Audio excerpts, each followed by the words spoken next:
Kita masuk pada pemateri yang kedua. Beliau Dr. Fahrul Ulum, Magister Ekonomi Syariah. Beliau pakar ekonomi Islam. Kami sapa dulu. Assalamualaikum Dr. Fahrul Ulum. Waalaikumsalam warahmatullahi wabarakatuh. Alhamdulillah. Sehat Bapak Dr. Fahrul Ulum? Alhamdulillah sehat walafiat. Oke. Terima kasih atas kehadirannya dan atas kesediaan waktunya bersama kami pada pagi yang cerah ini. Bapak Fahrul Ulum, kalau kita melihat beberapa waktu lalu ya, jadi Ketua Kadin kita menyatakan potensi 13 juta pengangguran. Ya. Ini angka yang tidak sedikit ya bagi kita, dan bahkan kalau kita lihat beberapa gejala-gejalanya secara ekonomi juga kita tahu bagaimana rendahnya daya beli masyarakat, susahnya mencari pekerjaan, dan akhirnya bahkan dari sisi ekonomi pun kita sudah terjadi resesi. Setelah itu ditambah lagi Undang-Undang Omnibus Law atau Cipta Kerja yang tadi sudah disampaikan oleh Bapak Dr. Muhammad Taufik, begitulah ceritanya ya. Bahkan cacat secara prosedur hukum ya, cacat dalam etik hukum gitu ya. Ternyata itu masih berjalan sampai sekarang, dan pro kontra sampai sekarang terjadi. Oleh karena itu kami ingin mendapatkan satu pencerahan dari Bapak Dr. Fahrul Ulum sebagai pakar ekonomi syariah. Bagaimana ekonomi syariah ini, ekonomi Islam ini bisa memberikan solusi bagi berbagai persoalan ekonomi kita kali ini. Dan bagaimana teropong ke depan ekonomi syariah ini bisa memberikan satu kesejahteraan bagi kehidupan kita semuanya. Waktu kami persilakan Bapak Dr. Fahrul Ulum 15-20 menit ke depan. Silahkan. Terima kasih. Assalamualaikum warahmatullahi wabarakatuh. Waalaikumsalam. Para profesor yang saya muliakan, para doktor, rekan-rekan semua yang berbahagia yang saya hormati. Jadi memang agak mengherankan tadi sekilas tentang Omnibus Law yang mulai dari legal drafting sampai public hearing sampai diundangkan hanya seumur jagung ya. Yang ini tentu berbeda dengan negara-negara lain yang cukup waktu yang lama. Nah, kalau bicara seperti itu, memang saya kapan hari juga ditanya tentang hal ini oleh seseorang. Saya sampaikan rupa-rupanya teori rent seeking, yaitu satu teori yang di sana menjelaskan tentang kong kali kong atau persekutuan antara pengusaha dengan penguasa dalam hal penguasaan ekonomi dengan memanfaatkan sebuah regulasi yang dikeluarkan oleh negara, itu telah terbukti.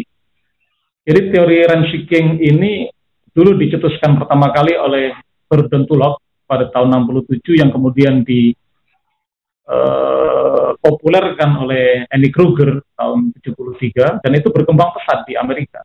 Dan rupa-rupanya itu sudah menjalar ke sini hingga hari ini. Tidak hanya sekedar bagaimana para pengusaha ini mencuri atau memanfaatkan regulasi, tetapi kayaknya sudah mulai ikut bermain di dalam penetapan regulasi itu. Nah, ini saya pikir lebih parah dari teori rent seeking yang dulu pernah sempat populer pada tahun 70-an di Amerika. Baik, tapi begitulah fakta yang terjadi. Nah, berkaitan dengan apa yang disampaikan oleh Pak Dr. Hafiz tadi itu tentang ekonomi Islam, maka saya akan melihat dari 3 hal tentang ekonomi Islam itu. Dari sisi paradigmanya, kemudian filosofisnya, dan yang ketiga dari sisi praktisnya. Dari sisi paradigma, ekonomi Islam ini tentu berbeda dengan ekonomi kapitalis liberalisme saat ini yang kita bisa melihat dengan telanjang mata fakta-fakta yang terjadi tentang kapitalisme, liberalisme saat ini. Ini tentu berbeda secara paradigmanya pun juga berbeda dengan sistem ekonomi sosialis yang lebih menekankan kepada murni pemerataan sama rata, kemudian persamaan faktor-faktor produksi secara mutlak. Itu semua berbeda dengan ekonomi Islam. Secara paradigma, ekonomi Islam itu tidak hanya menekankan pada pertumbuhan saja, juga tidak menekankan kepada pemerataan saja, tetapi dua-duanya, yaitu pertumbuhan dan pemerataan sekaligus. Pertumbuhan di sini ini adalah pertumbuhan yang tidak sekedar tumbuh. Kalau dalam sistem ekonomi kapitalis, pertumbuhan itu memang dikejar dan itu menjadi target utama dari ekonomi. Jadi target utama dari ekonomi kapitalis adalah pertumbuhan, tumbuh dan tumbuh. Maka kemudian agar tumbuh, biasanya sistem ekonomi kapitalis itu adalah meningkatkan produktivitas, produk meningkatkan produktivitas.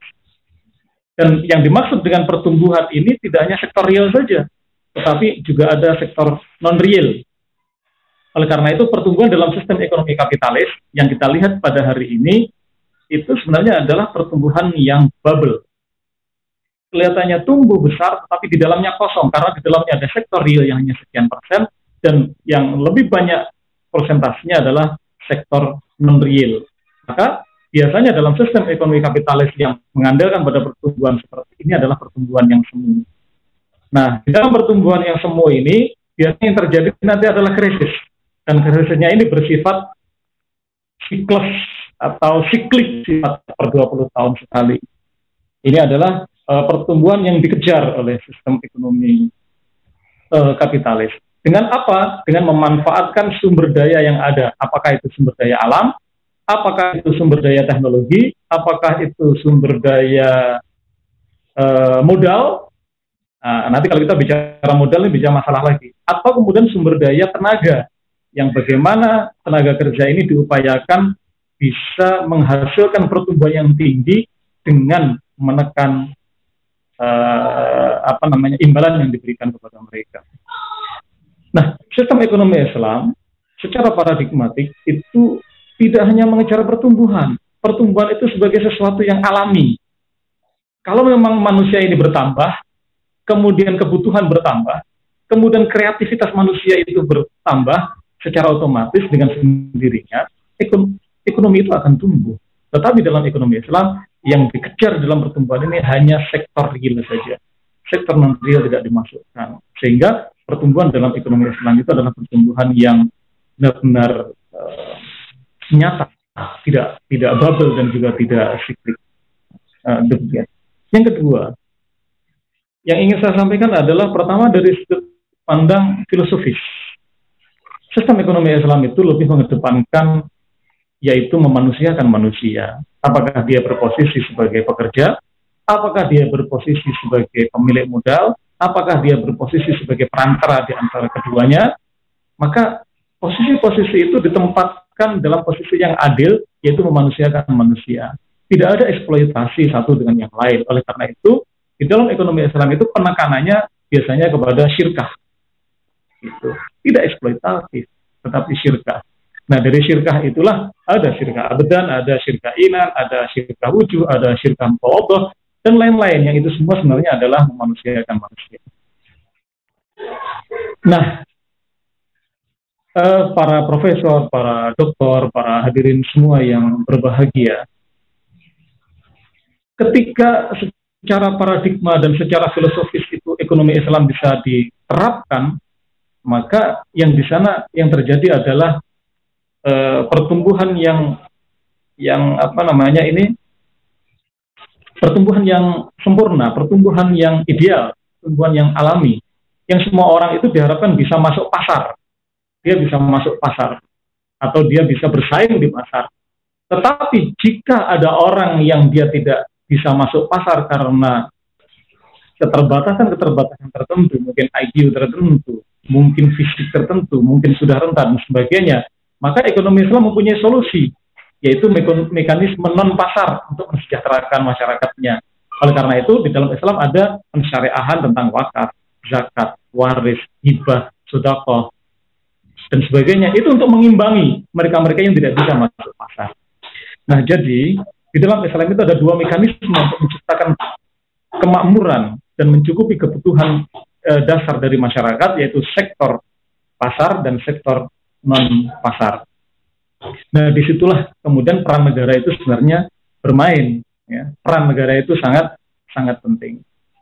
Ini dari sisi paradigma dan filosofi. Yang ketiga, saya ingin sampaikan dari sudut pandang praktisnya. Ya. Nah, Bapak Ibu, para profesor, para doktor yang saya hormati, secara praktis ketika ekonomi Islam ini diterapkan, maka nanti memang tidak diperkenankan sama sekali adanya riba, karena riba ini mencerap darah pihak satu oleh pihak yang lainnya. Jadi tidak diperkenankannya riba. Bisa jadi mungkin asuransi juga tidak ada, dan harus dikritisi lagi bahwa pasar modal ini menjadi satu persoalan yang sebenarnya berhimpunnya para pemilik modal yang kemudian di sana menjadi besar, dan di sanalah kemudian menguasai peraturan, ya, menguasai peraturan. Nah, secara praktis ada beberapa hal yang harus direvisi setelah ekonomi Islam itu diterapkan, ya, diterapkan. Antara lain yang seperti tadi itu. Jadi nanti lembaga-lembaga keuangan yang ada di dalam sistem ekonomi Islam itu murni sebagai jasa yang menunjang efektivitas pembayaran, kemudian yang menunjang keamanan dan kenyamanan di dalam pembayaran, dan di sana ada keadilan dan akurasi transaksi. Dan itu tidak harus bank nanti bentuknya. Kenapa seperti itu? Karena ketika lembaga-lembaga keuangan itu diadakan dan ini menjadi nadi utama dari para pemilik modal, pada saat itulah sebenarnya dia bisa bermain untuk menekan penguasa, dan ketika dia menekan penguasa biasanya yang dikalahkan adalah pekerja. Karena di dalam teori ekonomi itu untuk bisa menghasilkan satu produktivitas itu dibutuhkan faktor-faktor produksi. Faktor produksi itu bisa berupa alam, bisa berupa modal, bisa berupa tenaga kerja, bisa berupa teknologi. Nah, ketika faktor produksi alam ini sudah paten, kemudian teknologi ini memang ada kemungkinan untuk terus berkembang, kemudian faktor produksi ini yang ketiga adalah modal, dan modal ini dimiliki oleh orang-orang kapitalis yang dia bisa menekan para penguasa, maka harus diciptakanlah bagaimana agar modal ini bisa lebih efisien dikeluarkan dan faktor produksi yang lain ditekan. Apa faktor produksi lain yang ditekan itu? Faktor produksi yang lain ditekan adalah minimal adalah alam dan tenaga kerja. Oleh karena itu, peraturan-peraturan yang dikembangkan itu biasanya akan mengalahkan dua faktor produksi. Apa itu? Yaitu alam dan tenaga kerja. Nah, biasanya kita akan melihat peraturan-peraturan yang sekarang ini digulirkan, yang harus diwaspadai adalah kerusakan alam dan kemudian tidak memanusiakan manusia dari sektor tenaga kerja. Nah, saya kira itu. Nah, dua hal inilah yang kemudian harus diwaspadai. Ketika ekonomi Islam itu diterapkan, maka regulasi-regulasi yang dimunculkan tentu akan lebih banyak menekankan kepada akad kerja, dan disitulah keadilan manusia itu ada, keadilan terhadap manusia dalam status apapun itu ada. Jadi saya melihat ketika sistem ekonomi kapitalis yang diterapkan saat ini dan sudah mulai banyak dikritisi oleh banyak pihak karena dirasakan langsung oleh orang-orang yang mengalaminya, maka ini akan tertolak. Dan saya yakin ekonomi Islam nanti akan menjadi satu alternatif. Ini sebagian dari konsepsi ekonomi Islam yang masih sangat umum, karena memang keterbatasan waktu, dan kita akan bisa diskusikan nanti ini sebagai pengantar bagaimana sistem ekonomi Islam itu bisa mensejahterakan ketika diimplementasikan di dalam kehidupan. Saya kira demikian sebagai pengantar diskusi. Terima kasih. Terima kasih Bapak Dr. Fahrul Ulum. Nanti insya Allah kita akan lanjutkan dalam sesi tanya jawab diskusi gitu ya Pak Dr. Balung. Terima kasih.